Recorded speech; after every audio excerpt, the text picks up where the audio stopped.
The 2026 midterm is upon us, but here in California, Republicans may be shut out of the governor's race because too many Republican candidates are running, splitting the vote, raising the risk that two Democrats could advance to the November runoff, leaving you with no real choice in November. We've got to settle this by uniting behind one candidate in the primary. We've got interviews with the top two leading candidates, Chad Bianco and Steve Hilton. Coming up, my conversation with Steve Hilton. Is he the one we should unite behind? Find out.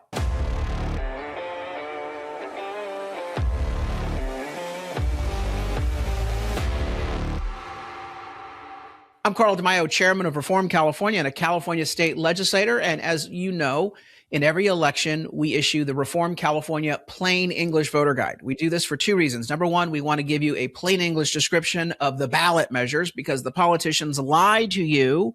They use all sorts of deception and misleading titles to dupe you into voting for bad policies and even voting for tax increases. But the second reason why we issue our voter guide is because we want to unite behind the fighter in every seat. Not the sellout, not the go along, get along, mamsy-pamsy Republican that's always disappointed us, but rather a fighter who can actually make change happen in California. We also use the voter guide to make sure that we can unite common sense voters behind one candidate in each primary race, because under California's top two system, it's possible that Republicans could split the vote and two Democrats would make it into the November runoff, leaving you with no real choice in that election. In the governor's race, we are concerned that this is happening.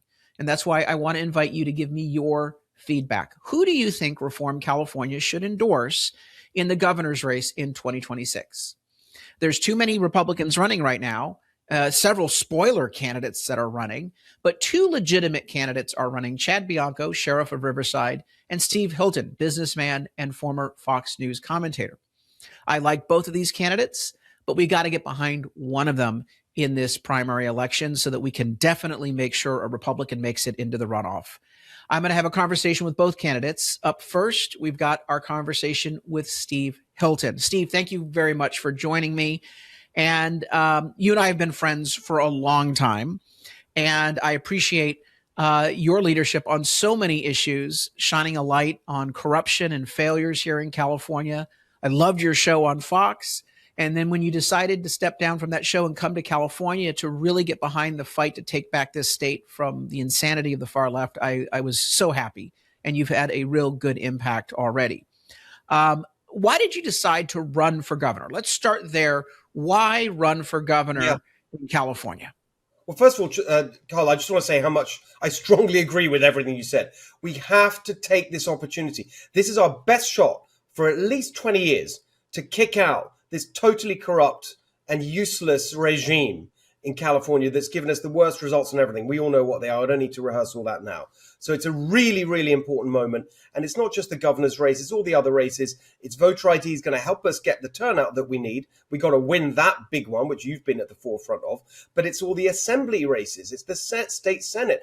A governor can't do it all on his or her own. We've got to break the supermajority. We've got to move towards a Republican majority. We've got to win races at the county. All these things really matter. So you've got to have a really strong team. You've got to have someone leading the ticket that understands that and will fight for that. So I really agree with what you're saying. In answer to your question, look, as people know me probably by now, everyone who watches your show, I would imagine, I'm originally from the UK, moved here in 2012. I wouldn't be able to tell that. Exactly. By the way, one thing I just want to clear up right at the start, because it does come up, and I think it's a very important point, which is, I know it's a question for people, and it's a totally real question, and I agree with it. I actually announced this a while back, I think when I was on Megyn Kelly's show last year, but some people haven't heard this. So I want to be really clear up front. They say, oh, is he a dual citizen and all that kind of stuff? No, I have officially renounced my UK citizenship. That is a process you go through. When you become a US citizen, one of the proudest days of my life, you do it through the oath of allegiance. You actually say the words, I renounce my loyalty to any other place. And I obviously did that when I became a citizen 5 years ago. But actually, I've gone further than that. There's also a bureaucratic step you take where you officially write to the UK government and go through the process. I've done that. I even paid the money. They're obviously short of cash in the UK. They charge you on the way out £482. So I just wanted to clear that up at the outset. But here's the thing. Most of my career has been in doing things, right? In business, I started companies in the UK, worked for other companies all around the world. I started restaurants. After moving here in 2012, I taught at Stanford for a bit. Then I started a company. I've worked in the government in the UK. The last job that I was doing before moving here, I was senior advisor in the British government to Prime Minister David Cameron. I had an office right there next to the cabinet room. I was doing things, I was trying to make change happen. I loved my time at Fox. It was an incredible honor. What an opportunity to have that platform. It was fantastic. Never imagined that I'd do anything like that. But as the years went on, I got a little frustrated with just sort of talking about stuff. I wanted to really get back to doing things. And especially here in California, which is my home, and I've raised my family here, made my life here. I can't stand to see what these Democrats are doing. And so bit by bit, I thought, I want to get back into that whole world of policy and government and so on. The first step that I took, I'm going to tell this story because it's highly relevant to everything we need to fight for. The first issue that I really got involved in, and actually that's when around about that time we first met, I set up this policy organization, Golden Together. And the very first issue I got involved was housing. Rent and housing costs and all that nightmare that the Democrats have created, mainly through their climate extremism. And I was getting into all of that, and I was trying to get a ballot initiative off the ground, and that didn't work. We didn't have time. We didn't raise the money. So I was taking these policy ideas that I've been working on, including reform of CEQA, the California Environmental Quality Act, and capping impact fees and bringing all of these various things to Sacramento. See if we can maybe make it happen through the system there. And through that process, I met a bunch of legislators on both sides of the aisle, including a Democrat who was told, they said to me, this person's really good on how, it wasn't Scott Wiener, by the way, but it was someone who's supposed to be good on housing. We had a good conversation. They said, I agree with you. What you did would be transformational. I said, fantastic, let's work on it together. Maybe bipartisan, that'd be interesting. This person said, this member of the legislature said, sorry, I can't support you publicly. I said, why not? He said, well, the unions would hate it. I said, yeah, sure, because one of my proposals would take away their power to affect all this. And I said, yeah, but so what? The unions hate it. This person, I was in their office above you could see the state capitol. They waved their arm around like this if people are watching on video. And they said, yeah, the unions run this place. Yeah, special and interests. No. Yeah. That is corrupt. Not right. It's corrupt to the core. F that. And so my thing was, now I'm going to get in the fight. So, Steve, I liked when you talked about the team approach. The voter ID initiative is important. We have these assembly and state Senate seats to break the Democrat supermajority. All we need are 7 seats to flip in the state assembly, and we can break the supermajority. Obviously, we have to defend House seats out here in California, even with Prop 50's unfair map, the rigged map. Yeah. We have an opportunity to help save enough seats to keep the Republicans in charge of Washington. I like your approach and mindset that you're working as part of a team. And you've joined me on the campaign trail.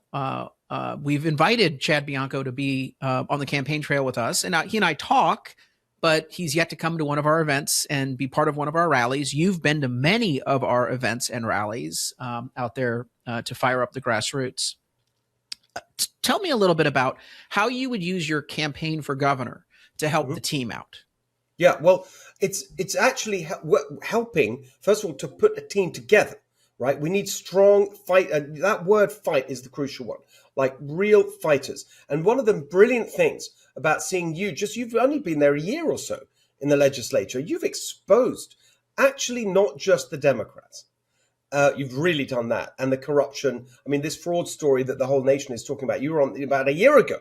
You were exposing all of that. Like, as soon as you got there on the budget committee, basically, and laying out. They threw me off. They didn't after 2 meetings. They threw me off. I was shining too much of a light on their stuff. You were showing how they're siphoning off taxpayer money to their political cronies. All of that. So, why is that so important? And that whole kind of story is because actually Republicans have gone along with some of this stuff, too much Yep. of it. And so you've The got go to along, get get along, sellout caucus is right. what I call And them. so Yep. there's a couple of ways in which this team thing matters. Of course, we have to break the supermajority and take back power in both chambers because of the supermajority. That's why we've had this insane far left extremism, because they've been able to push through whatever they want without any input from the budget. They've been able to put together with zero input from Republicans.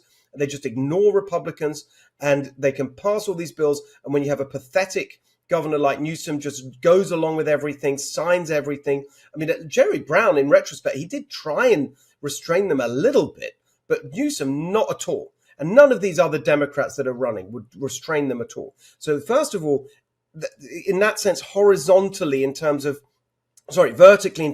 the governor's race, the statewide races, and then the legislative races, we've got to do that. That's part of the team. And we've got to get good people in there that will fight the corruption and not go along. And this thing that I learned about the third house, right? They talk about the third house in Sacramento, which is the lobbyists and the business interests. And you've got the swamp. It's the swamp.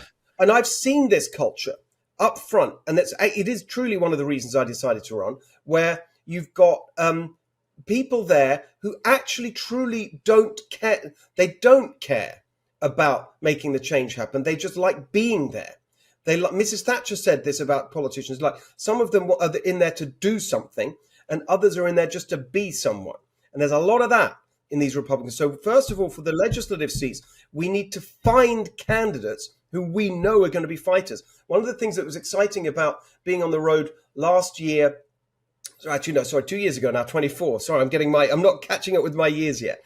In the campaigns in 2024 was I remember talking to you and people like David Tangipa and others like, actually, there's a group of you now who are real fighters.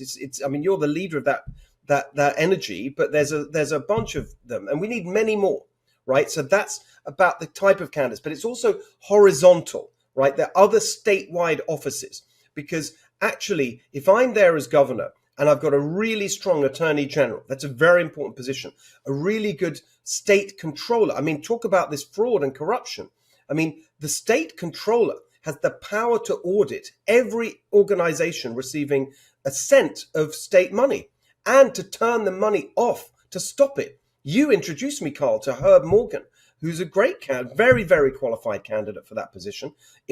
Stellar career in the finance industry. I've been working with Herb for months. I mean, we made an announcement yesterday on on what we can do. We set up a fraud hotline a month ago, December the 3rd, in the wake of the Minnesota thing first coming to light for whistleblowers to tell us stories about corruption and fraud. Herb and I did that together. We are already working together. We made an announcement yesterday on Monday, the 5th of January, on the preliminary results of that. We think that it's up to $250 billion of fraud in California. So that's what you can do if you're a team. And I'm used to that kind of working because in a way, it's a little bit the British experience because you have cabinet government there. And that's what I'm used to. And so I'm excited about finding fight. And that's really what it's going to take, because if you do become governor, your most important weapon besides running the bureaucracy is your veto pen. But the only way your veto is effective is if we can break the supermajority by having at least 1/3 of Republicans there to vote in favor of your veto. That gives us real power and leverage to drain the swamp in Sacramento. Let me talk about.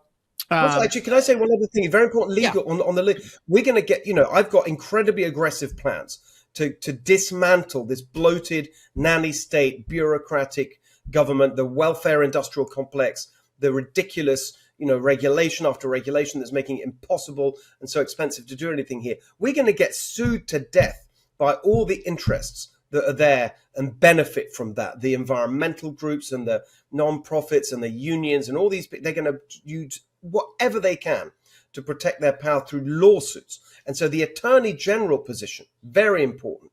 And if we can get a strong fighting Republican into that position, and I'm talking, I don't want to sort of preempt any announcements, but we got a good plan in place. I know who you're talking about, and he is very good. The question people are going to ask, donors, supporters, how in the world can a Republican actually win in the deep blue state of California? So the question to you, what is your game plan? What is your strategy to win in the general election if you Yeah. become our nominee? So it's very it's the heart. This is the heart of the question, and I've thought about it very carefully. And it's a very different approach than we've seen from, I don't know, I don't want to say all Republicans running statewide in the last couple of decades, but I certainly think it's I haven't seen it before, which is this. Next is a midterm. This year is a midterm election. First of all, the environment is positive for us because actually, if you look at the polls, and you've made this point as well, and they've really gone very negatively against the Democrats when people are asked that general question: is the state going in the right direction or the wrong direction? Whatever. Not Gavin Newsom's personal approval, which amazingly is still kind of around the 50-50 mark, but approval of the Democrats and the direction of the state, very strongly negative. 60%, 65% saying wrong direction. So the environment is there. The way you can think of that is there's a majority for change, actually. So that's good. That's a good starting point. But then you have to say, well, Republicans are the ones that are going to bring the change. That's the harder one to get over. It's a midterm election. The key thing about a midterm election, nationally, everywhere it's a midterm election, obviously, is that you get a lower turnout, typically. It tends to be the more committed people who vote. So the key to this is actually driving Republican turnout. And I just use these numbers just to illustrate the point. If you take the average of the last two midterm elections in California, 2018 and 2022, just as a guide to what may happen this year, the total number of votes, as an estimate, is 11.7 million. That's the total. So to win, I would need, just say just over half of that, call it 5.9 million votes as an estimate. Last presidential election in California, President Trump got 6.1 million. So when people say there aren't enough Republican votes, it's not true. There Right. are. We just need to get them to show up. We have to give them hope. To show up. And so that drives not just the political opportunity, but the whole policy and campaign strategy, which is not about pandering to kind of wishy-washy, soft Democrats who might just see the light. Of course, we want every vote we can. Of course, I would love to see Democrats and independents, whatever. But actually, you got to focus on energizing the Republican base, to the Trump voters, to show up. Voter ID is a huge part of that because they love voter ID. So that's already fantastic, the fact that you've got the signatures to get that on the ballot. But on top of that, it means your message and your argument has to be very strong, not wishy-washy, not watered down, no compromise with the welfare state, with the taxes and the spending, with the climate crusade of the Democrats. All of that has to be dismantled. And then you get into simple, strong, positive messages like, we're going to get rid of the climate insanity. So instead of $8 gas, $3 gas, we're going to get, and that also helps you cut electric bills. Instead of double the national average, we can cut bills in half, and so on. Yeah, so there's a whole set of things that fall from an understanding that this is about mobilizing the base. That's actually, and therefore understanding that, yes, you've got lefties in Marin County who can't stand President Trump, but there's an awful lot of people in California who love President Trump, who support his agenda and want to see a partner for that in California. So you've got to make it through the primary. And right now your biggest competition is Chad Bianco, but there are so many other no-name, spoiler Republicans that are running that they might chop up enough of the vote that two Democrats could make it into the runoff. Your opponent, Chad Bianco, Riverside Sheriff, is neck and neck with you in the polling. What is the difference between you and Chad Bianco? Let's don't be polite about it. Be blunt. Yeah. What is the real difference that voters need to know? So a couple of things. So first of all, I do respect Chad, and I've been positive about him in the sense of saying I'm not going to be negative. I want to make the case for myself. But you've asked me the question. I'll be very direct. First of all, about I think, let's be honest, this is a big job. It is a national, even international level job. This is not a local kind of job. You've got to be able to perform on the national stage, on the global stage. And I think that I've got that experience. I know. Secondly, the combination of my experience, I think, will help me not just win, but do a good job once I'm there. The business experience, the government reform experience. By the way, when I say that, I'm not pointing to what happened when I was in the UK and say, oh, that's great, we're going to do that. No, what I learned actually being there is how hard it is to make change happen in government. And actually, basically, we did not succeed certainly in the plan that I laid out, which was very similar to what we need to do in California, dismantling bureaucracy, cutting back government. Barely did that at all in the UK. But I wasn't the decision maker. I was the advisor. But I saw firsthand the tricks of the bureaucrats and how they operate and how aggressive you have to be to make change happen. So I've got that background that means that I'm not starting on day one with not understanding how these things work. And then the media platform, that's going to be really helpful in winning. Let's just be honest about it. My years at Fox brought a set of relationships, both in the media and in politics, from the president on down. I'm friends with the president, with half the cabinet. I can call them up. It's a different kind of league that I've been in. And then on the media side, things like Joe Rogan and Megyn Kelly, and some of these people are controversial, Tucker Carlson, but they're friends of mine. And so I think that is a set of cards that we can play, a set of assets that I bring to the table that honestly no one can match. And I'd go further than that. I'd say that's a bigger set of assets than we've seen from any Republican candidate in California since Arnold Schwarzenegger. Now, I know the difference with Arnold was the great disappointment to many people once he was there, because he didn't have that government reform experience that I've seen what they can do. So I think that there's a lot there that I offer. In relation to Chad, I just think I want to take it back to, and he'll talk this through with you, I'm sure, which is that question of consistency and fighting for things. Like what I was surprised to see that just before he announced his candidacy for governor, he put out a video as sheriff, distancing himself from the president's immigration enforcement, which I thought was the kind of thing that actually people look at that and say, well, hang on a second, you're trying to have it both ways. You're trying to say, I support the president, but also I'm not enforcing immigration law. I'm going to make sure, of course, we all agree, me, you, Chad, everyone, that we got to get rid of the sanctuary state law, but it's simply not true. And the sanctuary approach, but it's not true that law enforcement cannot cooperate, for example, with federal immigration enforcement. It's not true. Even in the sanctuary state law that was passed in 2017, there's a long section that lays out the ways in which local and law enforcement can cooperate with federal immigration enforcement when there is a long list of particular crimes that may be involved. So I think that's an example where you just think, you've got to be strong on this stuff. And then, of course, so you're saying that Chad Bianco would be the sellout and the squish. That's what you're saying.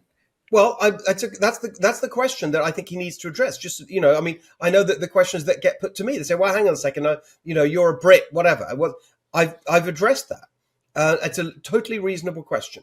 And any other question that people put to me, I'm very happy to address. People say to me, this is one that I laugh at, honestly. If anyone knew my wife, said, his wife is he's a globalist because his wife worked at big tech. Yeah, she did. She has a stellar career in tech, right? But my wife is more conservative than me. She makes me look like a sort of so just because you work somewhere doesn't mean you agree with what the sort of founders of a company make. So I think these are all real questions that we need to address, just like the one that always comes up, and I get asked it at my events, and I think this is a serious one, actually, probably more serious than the other one, which is the Chad point about, and I know he's got an answer to this, and I'm sure you'll get into it, and I don't want to preempt it, but the kneeling. We're talking about the BLM photo? BLM, yes, the Black Lives Matter kneeling. Now, my point is, explain to the viewers the kneeling in the photo, because some people may not have seen it. Most people are not aware. Yeah. Well, tell us about the controversy.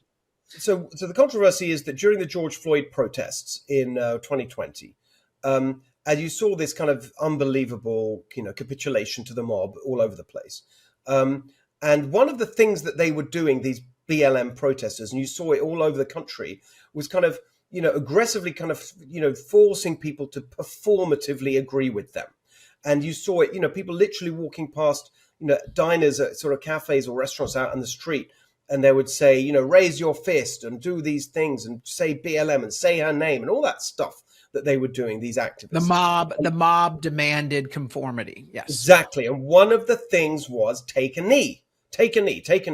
Now, you had a protest in Riverside County just as you saw all across the country, and Chad was is the sheriff then, and to his credit, I think was doing. My sense of it is that he was just trying to keep order and make things not get out of hand. What happened was the BLM guy said, "Take a knee," and he did. And so anyone Wait, can he see that knelt. So he he knelt. knelt He before knelt. BLM He knelt in the street in the with his street officer, before BLM. with a Black Lives Matter activist with a loud hailer standing above him, sort of saying, "Good boy, good boy." And to me, again, I didn't know Chad then. I didn't know any, but I did see at the time. I remember the mayor of LA at the time, Eric Garcetti. They did it to him as well. They actually, I think they went to his house, if I recall correctly, and they They got did him it to a out of his number house. of politicians, and the Right. liberals And I obviously remember did it. Eric Garcetti did it. And I Yeah. remember thinking at the time, that is the most pathetic thing I've seen from a politician, bowing to the mob, whatever. So now, whatever, Chad will explain it. He's got his, doesn't, in a way, it doesn't matter, because let's go back to the point that we were just discussing about the turnout. This election is all about that. Regardless of, and I'm not going on about this. I'm not putting out ads on this, and I won't. But the point is that the Democrats would, because they know that it would massively depress Republican turnout. You're suggesting that Democrats would use it in the general election Yes. to demoralize Republicans from showing up to vote because their candidate knelt before BLM, basically. And Exactly. Democrats do that sort of crap. They're not principled. They're so cynical. They Exactly. will criticize a Republican for doing something that they ostensibly like. 100%. And they even, look at what they did. They are ruthless and cynical. I mean, look at last time. Very cynical. Adam Schiff, who was the candidate of the Democrat machine, Pelosi and all that, and the unions, in the Senate race with Steve, they said, we don't want to run against Katie Porter. We're not sure we can beat her. We're confident we can beat Steve Garvey.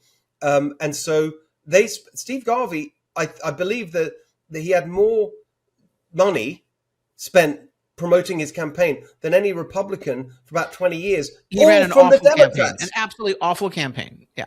Right. And the Democrats promoted him because they knew he would be useless. So this is what they do. They're shameless and ruthless. So we got to really be thoughtful about this.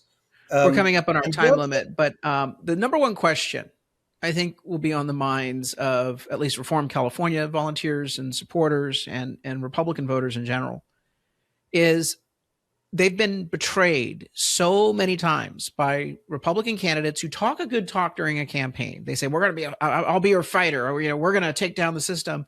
And then they sell out if they get into office. How do you respond to those voters' concerns that you might sell out? Why are you not going to sell out? What do you have to offer them to give them confidence that you will be a fighter?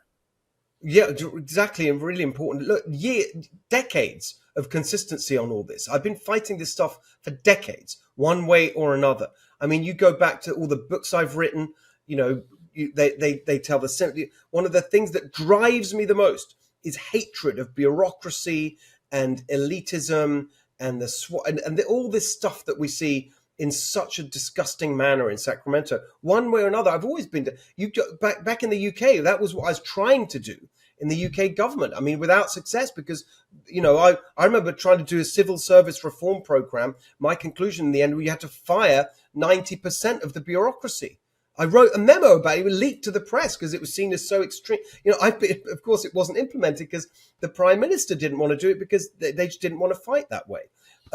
And so I've just been on this for, I've got more of a record of things I've said than probably any candidate, I don't know since when, because, weekly on Fox News and all my commentary during the week, I've been on this stuff for years. And I really, you can point to the consistency. And I'm an outsider, Carl. I'm not owned by these interests. I'm not run by consultants. I'm not, this is me. And I really want to just in everything I do show that the whole point of I've never run for office before. I'm not captured by all this. I hate all this. I hate the swamp. That's why I love the way you fight. And that's what I want to replicate. And if we can all get there as a team, wow, we can really, really. Plus, you've got at least 2 years for sure, where you've got a federal administration that's on the same page in terms of cutting regulations and waste and fraud and corruption and climate nonsense and opening up oil production, all those things. Imagine what we could get done. Certainly in those, and we hope it's longer that you have a Republican administration in Washington, but you're going to have 2 years. We could get a huge amount done to turn around California. Huge opportunity to save the state. Steve Hilton, what's your website so people can learn more? Thank you, Carl. SteveHiltonforGovernor.com. SteveHiltonforGovernor.com. And I want to invite you, our Reform California viewers, supporters, activists, volunteers. Your input matters. Go online to reformcalifornia.org, and on that website, there is a poll that we're running under the news story about the governor's race, a poll. Who do you support, Chad Bianco or Steve Hilton? Your input matters. We're going to be making an endorsement in the coming weeks. That's why we're interviewing both candidates, so you can learn more about them. But your feedback is so crucial to our decision-making at Reform California. Plus, share this video and sound off in the comments below so that your views are seen by others. Let's start the conversation, because we have only a matter of weeks to get it down to one candidate to make sure that we get a Republican in the runoff in November 2026 in California's midterm election. Thanks for watching. Steve, thanks for joining us. And until next time, I'm Carl DeMaio, Chairman of Reform California and a California State Legislator. Thanks for watching, and I hope you enjoyed this episode. But before you click away, please subscribe to this channel and click that notification button so you get updated when we post new episodes. Plus, like this video and share it with your friends so that we can help spread our message across the state.